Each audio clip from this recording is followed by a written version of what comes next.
Hello everyone, welcome to Gillz mentor online E learning platform. उम्मीद करते हैं आप जहां भी होंगे बहुत खुश होंगे, अच्छे से हार्ड वर्क कर रहे होंगे। आज का जो सेशन रहेगा करंट अफेयर्स जुलाई के पूरे मंथ का कवर करूंगा मैं, जिसके अंदर एडिशनल फैक्ट्स आपके अलग से होंगे। आपको कोई और मैगजीन पढ़ने की जरूरत नहीं होगी। हम लोग इसको 4 पार्ट में कवर करेंगे ताकि आपको ज़्यादा लंबा ये लेक्चर नहीं लगे, और MCQ इसके लास्ट में होंगे। बहुत ही बेहतरीन कॉन्सेप्ट होगा हमारा। चलिए, आप चाहते हैं कि गिल्ज मेंटोर के जितने भी लेटेस्ट वीडियोस, चाहे मैथमेटिक्स क्लासेस चल रही हैं, रीजनिंग की, जीके की, करंट अफेयर्स की, ट्रिक की जीके की क्लासेस चल रही हैं, और अपकमिंग नोटिफिकेशन किसी भी जॉब के संबंधित आपको टाइम टू टाइम मिलता रहे, तो प्लीज़ इसको सब्सक्राइब कर लें, और सब्सक्राइब करने के साथ में बेल आइकन को जरूर दबाएं। चलिए हम शुरू करते हैं आज की सीरीज को। ये आज की सीरीज किस किस पेपर के संबंधित इंपॉर्टेंट रहेगी, स्पेशली कानून और पुड्डा exam, Patwari, group D, SSC, IBPS mains examination के संबंधित बहुत ही इंपॉर्टेंट आपके लिए है। हम कवर करेंगे फीफा वर्ल्ड कप 2018 जो अभी हुआ था। फीफा के संबंधित आपकी मोस्ट इंपॉर्टेंट जो न्यूज होगी, मैं आपको सारी की सारी न्यूज देता रहूंगा। फीफा की सबसे पहले फुल फॉर्म क्या है? फीफा की फुल फॉर्म है federation international D football association. और इसका हेडक्वार्टर कहाँ है? इसका हेडक्वार्टर प्यारे बंधु आपको याद रखना है कि जूरिक। हाँ जी, जूरिक। ये कहाँ है? ये स्विट्जरलैंड में है। कहाँ पर है? स्विट्जरलैंड में है। ठीक है। और फीफा के जो प्रेसिडेंट है वो कौन है? फीफा के प्रेसिडेंट हैं प्यारे बंधु, याद रखना है कि आपको जीनी, हाँ जी मैं आपको लिख के दे देता हूँ, जीनी, ठीक है, इन्फेंटिनो। ये याद रखना है, आपको पेपर में पूछा जा सकता है। फीफा जो हुआ था ये कौन से देश में होल्ड हुआ है? ठीक है, किस कंट्री ने इसको होस्ट किया था? तो ये याद रखेंगे आप कि इसको होस्ट किया था रशिया ने। रशिया की कैपिटल सिटी क्या है? मॉस्को है। रशिया की कैपिटल सिटी मॉस्को है। मैं आपको बताता चलूंगा। रशिया के जो प्रेसिडेंट है व्लादिमीर पुतिन। रशिया का जो करेंसी है वो है रूबले। ठीक है। आफ्टर दैट बात करते हैं कि फ्रांस ने क्रोएशिया को 4-2 के फर्क से हराकर वर्ल्ड कप 20 साल के बाद में जीता है। यानी याद रखना है कि इससे पहले फ्रांस ने 1998 में वर्ल्ड कप जीता था। फीफा वर्ल्ड कप 1998 में जीता था। फ्रांस की स्टैटिस फैक्ट मैं चाहता हूं कि आप मुझे बता दें कि फ्रांस के प्रेसिडेंट कौन और फ्रांस की करेंसी क्या है। कमेंट बॉक्स में जरूर लिखें। हम लोग कमेंट बॉक्स आपके कंटिन्यू चेक करते हैं। जिस विद्वान बंधु के 1 मंथ तक लगातार कंटिन्यू मैसेजेस कमेंट बॉक्स में आते हैं, तो हम गिल्ज मेंटोर की तरफ से उस विद्वान बंधु को एक सरप्राइज गिफ्ट दिया जाएगा। बात करते हैं यहां पर कि एक और मोस्ट इंपोर्टेंट न्यूज ये बनती है कि फ्रांस ने, ध्यान रखना कि ब्राजील के बाद में, यानी 1970 to score the 4 goals in world cup final, यानी 4 गोल करके ही इसको जीता है। आगे बढ़ते हैं, आपको स्टैटिस फैक्ट ध्यान रखने इसके। और हाँ जी, चैंपियन कौन है? फ्रांस है। और रनर अप कौन है? क्रोएशिया। उसके बाद में 3rd प्लेस है बेल्जियम, और 4th प्लेस है इंग्लैंड। अभी इनकी जितने भी स्टैटिस फैक्ट हैं प्लीज आप जरूर बताएंगे। आगे का 2022 में फीफा वर्ल्ड कप होगा, वो कहाँ होगा? मोस्ट इंपोर्टेंट बन जाता है प्यारे बंधु, वो होगा कतर में। ठीक है, ये ध्यान रखना। और 2000 इससे पहले जो 14 में हुआ था वो कहाँ हुआ था? वो आपको बताना है कि वो ब्राजील में हुआ था। ठीक है, रियो डे जनेरियो। आगे बढ़ते हैं, फीफा वर्ल्ड कप 2018 के अवार्ड विनर कौन कौन से हैं? गोल्डन बूट, यानी गोल्डन बूट अवार्ड मिला है टॉप स्कोरर, जिसने सबसे ज्यादा गोल किए, तो उनका नाम है हैरी केन। ये कहाँ के? इंग्लैंड के। और ये इंग्लैंड के कैप्टन, इन्होंने कितने गोल किए? 6 गोल किए हैं। उसके बाद में गोल्डन जो बॉल मिला है वो मिला है बेस्ट प्लेयर को। बेस्ट प्लेयर कौन है? इसका नाम है लूका मॉड्रिक। ये कहाँ के? क्रोएशिया के हैं। आपको ध्यान रखना है। अब क्रोएशिया के स्टैटिस फैक्ट आपको बताने हैं मुझे। इसके एडिशनल फैक्ट चलो मैं ही बता देता हूँ आपको, अच्छे से नोट्स बना के अभी लिख के दे देता हूँ, यहाँ पर नोट कर लेना। चलिए आगे बढ़ते हैं। सबसे पहले आपको लिखना है कि क्रोएशिया की कैपिटल सिटी क्या है। कैपिटल सिटी है इसकी, ठीक है, कैपिटल सिटी आप नोट कर लेना कि मैं आपको लिख के बता देता हूँ। जाब्रेब इसकी कैपिटल है। हाँ जी, बहुत इंपॉर्टेंट रहेगा। इसकी करेंसी है प्यारे बंधुओं क्यूना। इसके जो प्रेसिडेंट उनका नाम कोलिंदा ग्राबार। ठीक है, हाँ जी, ये आपको याद रखना है। और यहाँ के प्राइम मिनिस्टर आपको जोरेन, प्राइम मिनिस्टर का नाम याद रखना है आपको, जोरेन। हाँ जी, लैंग्वेज है यहाँ की क्रोएशियन, और जो सेंट्रल बैंक है वो क्रोएशियन नेशनल बैंक यहाँ का है, क्रोएशियन नेशनल बैंक। ठीक है, आगे बढ़ते हैं। गोल्डन ग्लव्स दिए गए हैं बेस्ट गोलकीपर को दिए गए हैं। ये गोलकीपर का नाम आपको ध्यान रखना है कि थीबोट क्रोसिस। ये कहाँ के? बेल्जियम के हैं, और ये गोलकीपर हैं। ठीक है, बेल्जियम की जो आपको बताना है कि कैपिटल सिटी कहाँ है।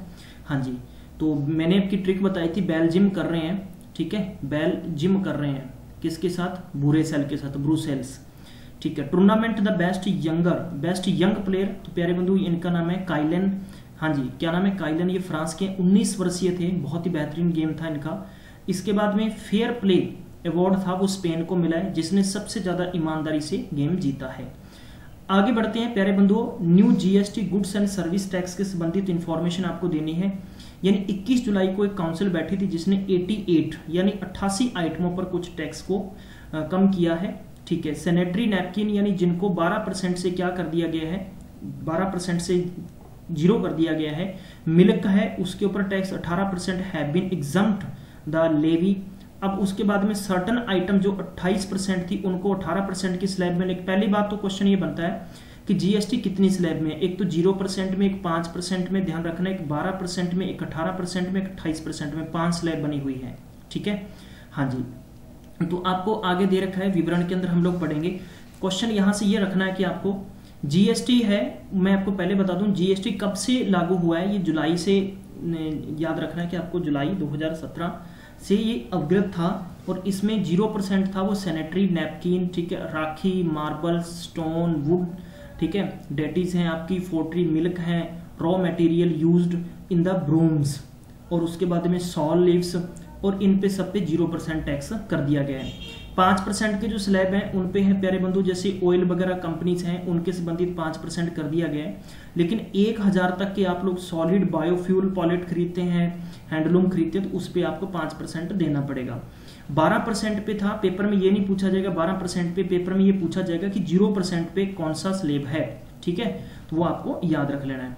आगे बात करते हैं 2018 का विंबलडन चैंपियनशिप हुआ है, वो कितना एडिशन था, 132, 132वां एडिशन था प्यारे बंधुओं, और ये कहाँ खेला गया कि ऑल इंग्लैंड लॉन टेनिस में खेला गया है, विंबलडन लंदन में, कहां पर, यूके मींस यूनाइटेड किंगडम। अब बात करते हैं कि तीसरा जो ग्रैंड स्लैम टूर्नामेंट था वो इस साल का था जो यूके में खेला गया है। इसमें नोवाक जो है सर्बिया के हैं, इन्होंने 4th यानी 4 टाइम जीता है, 2011, 2014, 2015, 2018 विंबलडन टाइटल जीता है। ये पेपर के संदर्भ में इंपॉर्टेंट इसलिए बन जाता है क्योंकि 4 टाइम विंबलडन जीतना एक अपने आप में बहुत बड़ी उपलब्धि है। अब बात करते हैं यहाँ पर टोटल आपको एक स्लैश बना के दे रखा है मैंने 2018 का मेन सिंगल के अंदर। ये नोवाक है, नोवाक कहाँ के, सर्बिया के। स्टैटिस फैक्ट आपको सर्बिया के बताने हैं मुझे जल्दी से, और साउथ अफ्रीका के भी बताने हैं, ठीक है। रनर अप रहा है, इनके साथ हुआ था केविन एंडरसन के साथ हुआ था फाइनल, और उसके बाद में जो कि चलते हैं वीमन सिंगल है। वीमन की बात करते हैं कि इनका नाम है, आपको याद रखना है कि एंजेलिक कार्बेर कहाँ की, जर्मनी की है, और इनका किनके साथ फाइनल हुआ था, सेरेना विलियम्स कहाँ की है, यूएसए की। मेंस डबल के अंदर माइक बेरेन और नेक्स्ट था आपका जैक शॉक, ये दोनों यूएसए के हैं, और इनके फाइनल हुए थे माइकल वेंस कहाँ के, न्यूजीलैंड के हैं, और नेक्स्ट आपके रेवन क्लासेन, ये कहाँ के हैं, साउथ अफ्रीका के हैं, ठीक है। तो इनके साथ इनका फाइनल हुआ था मेंस डबल के अंदर, जोड़ीदार जो होते हैं। आगे बढ़ते हैं, आगे आपको स्टैटिस फैक्ट क्या दे रखे हैं, हाँ जी, जो वीमेन डबल था, वीमेन डबल का किसने जीता है, वो है आपका, हाँ जी, बारबोरा यहाँ कहाँ के हैं, ये क्रेजा रिपब्लिक, इनका फाइनल हुआ था। निको मेलिका ये यूएसए से हैं, और कैटरीना, इन दोनों का फाइनल मैच हुआ था, इनके साथ हुआ था, किनके साथ, निकोले और कवेटा, ये कहाँ के, यूएसए, और दूसरा है आपका, हाँ जी याद रखें कि आप जेक रिपब्लिक। मिक्स डबल हुआ था, जो मिक्स हुआ था अलेक्जेंडर पेया, ये ऑस्ट्रिया के, नॉट ऑस्ट्रेलिया, ठीक है, और निकोल मेलिचार यूएसए, इनका हुआ था मिक्स के अंदर, और इनका किनके साथ हुआ था। अब मैं आपको जितने भी एडिशनल फैक्ट तो बता दिए हैं, पेपर में आपको क्या पूछा जाएगा, पेपर में सिर्फ ये पूछा जाएगा कि मेंस फाइनल किसने जीता, विमेन फाइनल किसने जीता, सिंगल के अंदर। मेंस डबल याद रखें, वीमेन डबल याद रखें, बस इतने स्टैटिस फैक्ट आपको अच्छे से मालूम होना चाहिए। यही आपको की फुल फॉर्म क्या है, इंटरनेशनल क्रिकेट काउंसिल, इनका हेडक्वार्टर कहाँ है, अबू धाबी में है। प्यारे बंधुओं, इसके बीच में जॉय रूट थे जो इंग्लैंड के वर्तमान टेस्ट क्रिकेट के कप्तान है, उन्होंने भी फर्स्ट रैंक हासिल की थी, लेकिन विराट कोहली ने बैक टू बैक 100 लगाकर इंग्लैंड के खिलाफ टेस्ट सीरीज चल रही है, उसके बाद में फर्स्ट रैंक वापस हासिल कर ली है। अब बात करते हैं कि भारत के तेज गेंदबाज जसप्रीत बुमराह, वो वर्ल्ड के टॉप 1 बॉलर हैं, लगभग 775 पॉइंट्स हैं। कुलदीप यादव हैं, वो टॉप 10 में आ चुके हैं, ठीक है, ये आपको आगे पूरी की पूरी एक स्लैब के अंदर मालूम चल जाएगा। जॉय रूट जो कि इंग्लैंड के हैं, इनकी सेकंड रैंक है। बाबर आजम ये पाकिस्तान के थर्ड रैंक है। रोहित शर्मा इंडिया के, फिर उसके बाद में डेविड वार्नर है, नॉट वार्नर, ठीक है, ये डेविड वार्नर है, 5वीं रैंक ऑस्ट्रेलिया से है। बॉलिंग की बात करते हैं, जसप्रीत बुमराह की पहली रैंक है। राशिद खान अफगानिस्तान से दूसरी रैंक है। हासन अली पाकिस्तान से तीसरी रैंक है। ट्रेंट बोल्ट ये चौथी रैंक है और जेस हेजलवुड ये 5वीं रैंक है। ये कहाँ के हैं? ये ऑस्ट्रेलिया के हैं। उसके बाद में ऑलराउंडर की बात करते हैं। ऑलराउंडर में आपका शाकिब उल हसन ये कहाँ के हैं? बांग्लादेश के हैं। मोहम्मद हफीज पाकिस्तान के हैं। मोहम्मद नबी अफगानिस्तान के हैं। मिचल सेंटनर ये न्यूजीलैंड के हैं। और एंजेलो मैथ्यूज ये कहाँ के हैं? श्रीलंकन है। तो ये 5 रैंक आपके सामने दे रखी हैं। बेशर्ता आपको याद रखना है कि भारत की तरफ से किसी भी ऑलराउंडर की टॉप 10 में रैंक नहीं है। चलिए अब बात करते हैं कि मैंने जो आपको हेडक्वार्टर यूएई बता दिया और चेयरमैन इनके हैं जो आईसीसी के, वो है शशांक मनोहर। इंटरनेशनल अफेयर की बात करते हैं कि हाँ जी, Imran Khan announce the his victory in Pakistan parliamentary election. आपको मालूम होगा कि इमरान खान पाकिस्तान के नए प्रधानमंत्री बन चुके हैं। इसके संबंधित क्या है कि आपको पहली न्यूज ये पूछी जा सकती है कि इनकी पार्टी का नाम क्या? पाकिस्तान की तहरीक ए इंसा। ये बता दूं कि ये राजस्थान आरएएस के अंदर क्वेश्चन में आया हुआ था। राजस्थान पुलिस में भी क्वेश्चन आया था कि उनकी पार्टी का नाम क्या है? पीटीआई, ठीक है। इन्होंने 115 सीट जीती हैं। सबसे ज्यादा सीट जीतने की वजह से इनको सरकार बनाने का मौका मिला है। नेक्स्ट बात करते हैं कि शहबाज शरीफ पाकिस्तान मुस्लिम लीग नवाज, इनकी जो पार्टी का नाम ये था, इन्होंने 64 जीती है। पाकिस्तान पीपल पार्टी पीपीपी, इन्होंने 43 सीट जीती है। अब बात करते हैं कि women in the Dir district in the north east province of, हाँ जी, खैबर, याद रखना है, Khyber Pakhtunkhwa, the came out the vote for the first time in the country history and female voters. Female voter की बात करें तो लगभग 44.1% वहां पर वोट अब की बार पोल हुए हैं। इनसे पहले क्या था कि पाकिस्तान में इलेक्शन के दौरान दंगे ज्यादा होने की वजह से फीमेल वोट करने नहीं आती थी। चलिए अब बात करते हैं नेक्स्ट हेडलाइन क्या है। Quick review Pakistan general election 2018 पे बात करते हैं। जनरल इलेक्शन हेल्ड 25 जुलाई 2018 को हुआ था और 15 इसमें national assembly and the 4 the province assembly of Pakistan की इलेक्शन थी। ध्यान रखना है कि आपको अगली बात है कि more than 20 people were killed in A suicide bomb blast near the polling station of. रखने पाकिस्तान मुस्लिम लीग, इनकी मैंने बता दिया PMN, ये है इनके लीडर हैं शहबाज शरीफ। पाकिस्तान, हाँ जी, ये कौन है? ये नवाज शरीफ, इनसे पहले जो पाकिस्तान के प्रधानमंत्री थे उनके सुपुत्र हैं। PPP पंजाब पीपल्स पार्टी, इनके जो लीडर हैं वो हैं बिलावल भुट्टो। अब बात करते हैं पाकिस्तान तहराक इंसाफ, ठीक है, इंसाफ, इनके जो लीडर हैं, इनके जो फाउंडर हैं वो हैं इमरान खान, जो पाकिस्तान के प्राइम मिनिस्टर हैं, PM, ठीक है। चलिए अब मैं आपसे न्यूज पूछूंगा कि बताइए पाकिस्तान के प्रेसिडेंट कौन है जिनको हाल ही के अंदर अपॉइंटमेंट किया गया है। नेक्स्ट हेडलाइन है कि world first digital art museum open in Japan. कहां पर? जापान में ओपन किया गया, याद रखना है आपको। इसमें all the digital art museum had open the MORI building digital art museum in Japan Tokyo in the feature of about लगभग 50, यानी याद रखना आपको 50 telescope and the installation triggered by the motion sensor and which are projected across every surface of the 1 lakh square foot, ठीक है। इसको आपको याद रखने की जरूरत नहीं है, स्पेशल आपको ये याद रखना है कि ऐसा कौन सा देश है, ऐसी कौन सी कंट्री है जिसने world first digital art museum open किया है, वो है जापान। आगे बढ़ते हैं, नेक्स्ट न्यूज है आपके लिए। Nigeria has the replace India to become world the largest poor population. तो पुअर पॉपुलेशन अब कहां पर हो गई है? नाइजीरिया में, ठीक है। तो ये एक रिपोर्ट निकल के आई है, तो जिसके तहत study also highlighted the extreme poverty of Nigeria is growing the 6 people every minute, यानी 1 मिनट के अंदर 6 लोग, while the continue to fall in India, ठीक है। अब बात करते हैं next. Former Pakistan PM Nawaz Sharif को 10 साल की सजा हो गई, 10 साल की जेल हो गई है। तो आपको याद रखना है कि जुलाई 2017 में सुप्रीम कोर्ट ने एक ऑर्डर दिया था परचेज द हाईलैंड, ठीक है, high and properties in London. तो लंदन के अंदर लगभग मिलियन डॉलर की इन्होंने जमीन खरीदी थी जो अघोषित थी, जिनके अंदर भ्रष्टाचार था, और इनके साथ इनकी पुत्री और 7 साल जेल में रहेगी। सन इन लॉ है उनके सफदार, उनको भी दिया गया 1 साल की सजा दी गई है। Open the international arbitration centre in Tokyo, इसकी शॉर्ट फॉर्म आपको दे रखी है। अक्सर बार बैंकिंग एग्जाम में शॉर्ट फॉर्म पूछी जाती है। सितंबर 2018 के अंदर ये खुल रहा है। जापान की जो कैपिटल सिटी वो टोक्यो है। अब आप मुझे बताएंगे कमेंट बॉक्स में लिख के कि जापान के प्रेसिडेंट कौन है। इंटेलेक्चुअल प्रॉपर्टी इन सितंबर 2018 के अंदर फर्स्ट वन इन एशिया के अंदर ये शुरू होने जा रहा है। जो इसका एम है वो है resolve the growing number of the patent disputes in the region within the period of 1 year. 1 साल के अंदर इन्होंने सारे के सारे ये सॉल्व आउट करने हैं। आगे बढ़ते हैं। नेक्स्ट हेडलाइन बहुत इंपॉर्टेंट है प्यारे बंधुओं, इसके संबंधित आपको मालूम। Epidiolex is the world first of the medicine made from the मैरिजुना।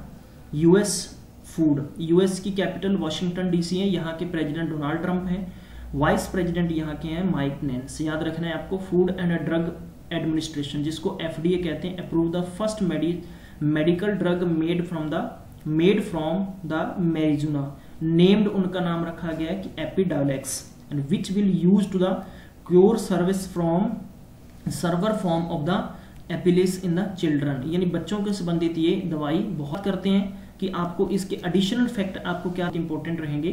Cannabis also known as a marijuana is ए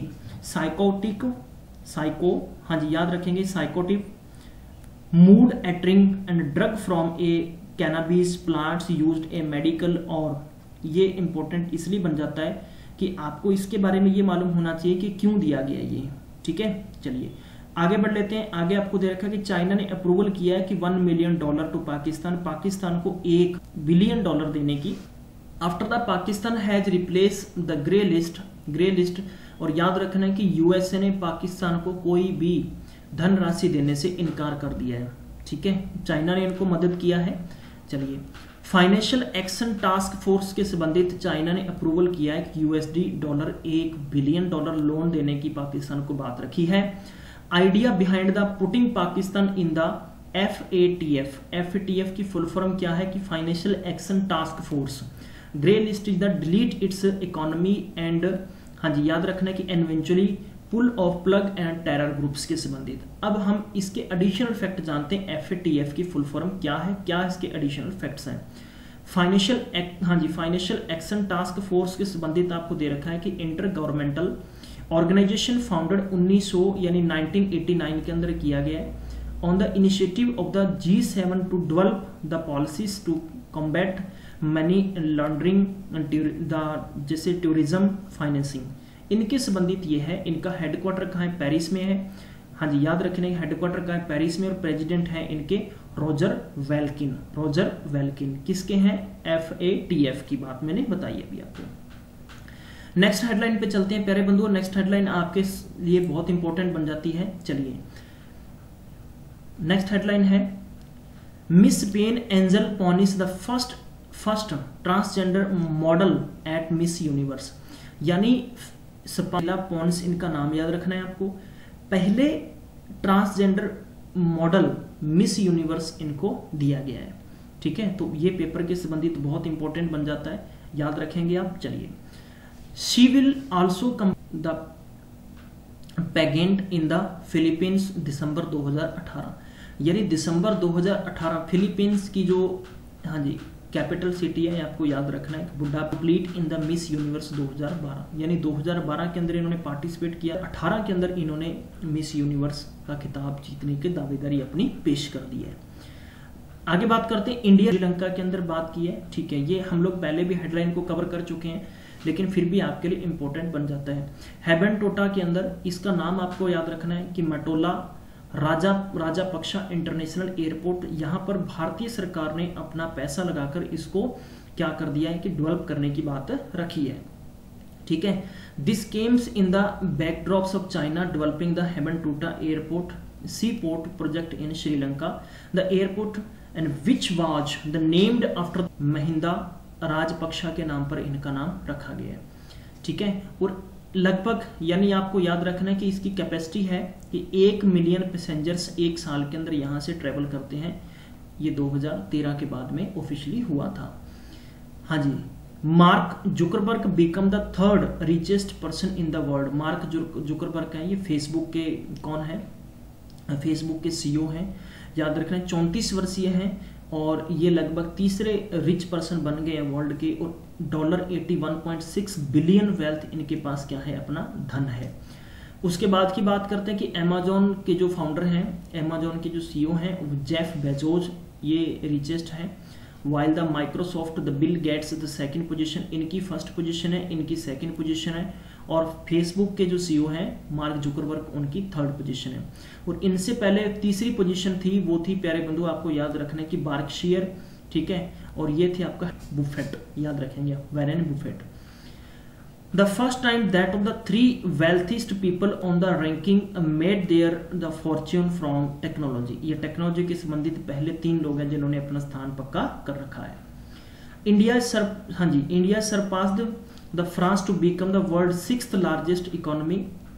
याद रखेंगे वर्ल्ड बैंक डेटा अक्रॉस उन्होंने यह बताया है कि जीडीपी, भारत की जो जीडीपी है 2017 के बाद में कंटिन्यू आगे बढ़ती जा रही है। अब आपको ध्यान रखना कि नेक्स्ट 7.4 है, अब इसके बाद में 7.8 का आंकड़ा एक्सपेक्टेशन रखा गया है। ठीक है, आगे चलते हैं। वर्ल्ड की सिटी समिट 2018 सिंगापुर में होगा। ठीक है, तो मेरा एक क्वेश्चन आपसे ये है प्यारे बंधु, हाँ जी, बिस्मटेक के बारे में आप बताएंगे कि बिस्मटेक किस कंट्री ने होस्ट किया था और भारत की तरफ से इसमें किसने शिरकत की थी। ये आपसे मेरा क्वेश्चन है, कमेंट बॉक्स में जरूर लिख के बताएं। इसका 6वां एडिशन होगा। ठीक है, 6वां एडिशन इस समिट का होगा, ये सिंगापुर के अंदर हेल्ड होगा, ध्यान रखना। लगभग जुलाई 12 से 18 2018 के बीच में हुआ था। इसकी थीम थी, हाँ जी, इसकी थीम थी liable and the sustainable cities. तो ये इसकी थीम थी, इसको याद रखना। पेपर में आपको 3 चीजें पूछी जाती हैं, समिट कहाँ हुआ था, इसकी थीम क्या थी। ठीक है, ये इंपॉर्टेंट आपके लिए बन जाता है। अब बात करते हैं, summit will be held together with the Singapore international water week and the clean, ठीक है, एनवायरमेंट समिट सिंगापुर के संबंधित ये था। आगे बढ़ते हैं। Iceland replace the USA and join as the new member in UN human rights council. तो इसके अंदर शामिल हो गया है, क्योंकि आपको मालूम होगा कि ह्यूमन राइट जो काउंसिल है उससे यूएस ने अपनी जो स्थायित्व थी उसको वापस ले लिया था। अब उसकी जगह पर किसने अपने आप को वहां पर स्थापित किया है, तो वो है आइसलैंड। ठीक है, तो ये याद रखना, पेपर के संबंधित बहुत ही इंपॉर्टेंट बन जाते हैं। लगभग 172 वोटों के साथ इसको नॉमिनेट किया गया। 172 वोट्स हुए हैं किसके लिए, आइसलैंड के भी इसको ह्यूमन राइट्स के तहत जो ऑर्गेनाइजेशन है उसमें शामिल कर लिया जाए। Iceland term the begin the immediately and it will be serve the until December 2019, 31 दिसंबर 2019 तक ये शामिल रहेंगे। एक फॉर्ब्स की सूची जारी हुई है, उसके अंदर अमेरिका के सबसे ज्यादा जो कहने का मतलब America richest the self made woman है, हाँ जी, उनके आपको नेम दे रखे हैं, ये फर्स्ट और ये सेकंड और तीन फैक्ट्स आपके लिए बहुत इंपॉर्टेंट बन जाते हैं। डायन हेंड्रिक्स, द को founder of chairman of ABC supply, reclaim the top position in the Forbes 2018 list of America most successful women, the entrepreneur with the net worth of 4.9 billion। 20 साल पुराने काइली जॉन जेनर, ये youngest among the US richest the self made women with the net worth of $900 million, याद रखेंगे आप। ठीक है, और 2 Indian origin women the featured on the list left the computer networking company Arista Network CEO Jayshree, हाँ जी, इनका नाम याद रखना है जयश्री, रैंक 18वीं रैंक है इनकी। ठीक है, फॉर्च्यून रिपोर्ट के मुताबिक इनके कितना है, हाँ जी, ये 18वीं रैंक है, याद रखेंगे आप, यानी $13 billion. And IT council from the standing को फाउंडर ऑफ द निर्जा सेठी, इनकी 21वीं रैंक है इसके संबंधित। ठीक है, आगे चलते हैं। हाँ जी, नेक्स्ट इंपॉर्टेंट है, Switzerland tops the India rank 57th। Switzerland tops में आपकी ग्लोबल जो इन्वेंशन बनती है रिपोर्ट उसके अंदर, तो ये आपकी दे रही है 2011 के बाद में Switzerland has been rank of the top every year. Top 10 country Switzerland है, फिर आपका द नीदरलैंड है, स्वीडन है, फिर उसके बाद में यूनाइटेड किंगडम है, सिंगापुर है, फिर यूएसए है, फिर फिनलैंड, फिर डेनमार्क, उसके बाद में नंबर आता है जर्मनी और उसके बाद में नंबर आता है आयरलैंड। ठीक है, चलिए आगे बढ़ लेते हैं। इंडिया की पोजीशन आपसे पूछी जा सकती है, तो 57th पोजीशन है इंडिया की। Mukesh Ambani set to become the Asia's richest person, now the Jack Ma is the second spot. According to the Bloomberg billionaire index, the Reliance industry limited chairman Mukesh Ambani है, उन्होंने चाइनाज जो आपका अलीबाबा ग्रुप है founder Jack Ma become the Asia's first person. Ambani net worth stand of the $44.3 million as a compared of the Jack 44 billion wealth. तो अंबानी के पास first rank है, इनके पास कौन सी है, सेकंड रैंक है। ये आपको याद रखना है, ठीक है। चलिए, UN security council doctor the regulation 2427 to protect the children armed conflict, इसके संबंधित एक बनाया गया है, रेवोल्यूशन बनाया गया, रेजुलेशन, ठीक है। तो याद रखना है आपको 24/27/2018 के 15 member UN security council committed the taking concert the acting of response serious abuses and the violation of human rights, इसके संबंधित है। प्यारे बंधु, आपको पेपर में ये पूछा जा सकता है कि हाल ही के अंदर यूएन सिक्योरिटी काउंसिल अडॉप्ट जो रेजुलेशन पास किया है वो क्या है, 2427 to the protect children in the armed conflict, ये आपको याद रखना है, ठीक है। अब थोड़ा यूएन इनके बारे में जान लेते हैं कि यूएनएससी क्या है आपका। About UNSC is the most powerful and one of the 6 principal organ UN, united nation. इसमें 15 मेंबर है इस कमेटी के अंदर। हाँ जी बंधुओं, 15 मेंबर है, including the 5 permanent member where the China, France, Russia, UK, US. It is primary responsibility it is to the maintain international peace और security. इसकी जिम्मेदारी बनती है कि पूरी दुनिया के अंदर शांति और शांति प्रोवाइड करवाई जाए। नॉट शांति किसी का नेम है, शांति मतलब कि एकदम पीस रहना चाहिए, काम एंड पीस होना चाहिए, और सिक्योरिटी प्रोवाइड करवाना ताकि कोई भी इस प्रकार का ह्यूमन राइट्स के अगेंस्ट वायलेंट नहीं हो, ठीक है।